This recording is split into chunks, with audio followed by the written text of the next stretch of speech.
Hello guys, dito yung hagdan na pababa sa amin. Dito yung mga basurahan. Nakapaglinis na sila guys.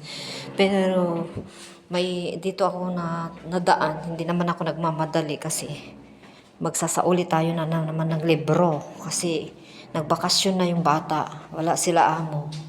Dito sa bag ko to. Yung 3 libro. Malayo. Sana ako magsasauli ng library doon sa may tren.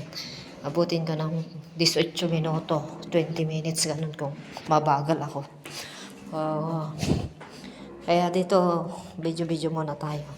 Ito, may ibabasura ako ng damit ko dun sa charity box. Dun, titignan nyo kung saan ako magbabasura ng damit na hindi ko na kailangan. Tumaba na pala ako guys. Ito, nagdadalawang isip ako itong palda na ito na maong bigay ng friend ko. Kasyang-kasya sa akin nung last year na ito. Sinuot ko na naman noon ng Christmas. Pero ngayon, hindi ka nakasya sa akin kasi tumaba na ako. So, salamat, tumaba na tayo. Tumaba na ako. Kaya nung sinuot ko nung nag-ready ako nung Sunday, hindi nakasya. Sobrang iksi na. Masikip na yung zipper.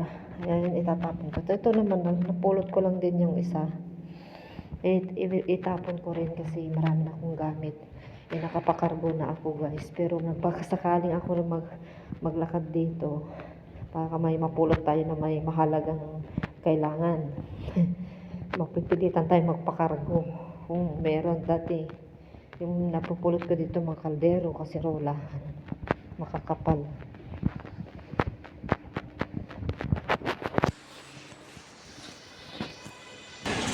Ayan, nakalabas na tayo guys. Ito yung mga basurahan ng charity. Mga bag, sapatos, ganyan. Marami siya. 1, 2, 3, 4, 5. So, tignan natin. Dito. Ayan. Pwedeng ganyan. Kasi pag binubuksan ko to, may nakita ko dati na dito. Kinuha ko yung ano ba yun? Yung unan ng bata na pwede mo siyang gamitin sa pagbiyahe. Ilalagay mo lang sa likod mo sa neck pillow neck. Pero wala, na-shoot kasi punong-puno kasi noon nung may sunog. Sobrang daming naglagay doon guys ng basura na mga damit kasi kukunin nila yan, ibibigay doon lahat doon sa mga nasunugan. Kaya walang problema. Ganyan dito kaganda ng nila patakaran, rolls.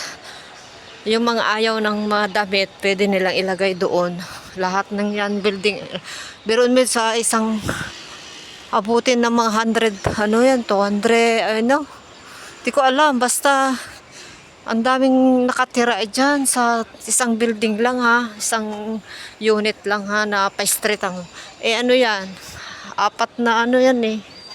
Dalawa, 2, 4, 8 na yan eh. Na 8 na kwarto pataas times mo ng 38 kasi 38 kami. Mga iba abutin pa ng ilang yan, ang haba yan mataas pa yan kaysa sa amin yung green. Sige, times mo yan yung 8 na palapag times mo ng sus, grabe. Tapos ilang tao sa isang ang daming tao. Kaya pag nagbabasura sila dyan. Pero yung mga iba, pag tinamad na sila maglagay dyan, babasura lang doon sa may hagdan. Doon saan ako nagbaba. Doon ako nakakapulot ng mga gamit. Kasi hindi naman kasi pwede doon sa charity box eh. Kasi ang nakalagay lang doon mga gamit na clothing, na damit, sapatos, bag. Hindi pwede yung mga kaldero doon. Kaya tinatapon nila yun doon sa may hagdan. Kaya doon ako nakakapulot ng mga pinakargo ko 2 beses. Dami na ako napulot guys. Ngayon malapit na akong uuwi. Nagdadalawang isip ako kung magpakargo ako hindi. Kasi pag hindi kasya yung maleta ko, kailangan ko talaga pakargo yung mga gamit ko na iba. Mas maliit na para makatipid tayo sa bayad. Yan, sasauli tayo.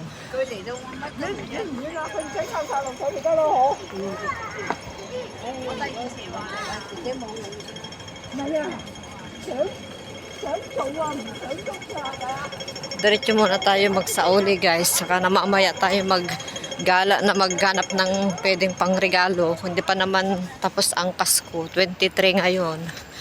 So, tingin tayo ng pwedeng ireregalo sa mga kaibigan pag nakita natin sila paglabas.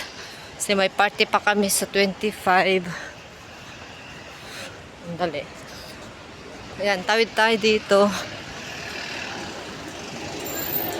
Yung pagkain ko doon, nakasubo na rin ako ng konting kanin. Inantay ko pa kasi na matapos yung niluluto ko na yung nakasaksak kasi natakot ako. Sabi ko, mama, kanina pa sana ako lumabas pero inantay ko talaga siya mahinhin yung kanin. Kaya kumain na rin ako ng konti kasi panghapunan ko na lang yun. Para hindi na ako magluluto mamaya pagdating ni sir. Inaantay ko lang kung ano yung sasabihin ni sir na i-prepare ko na pagkain.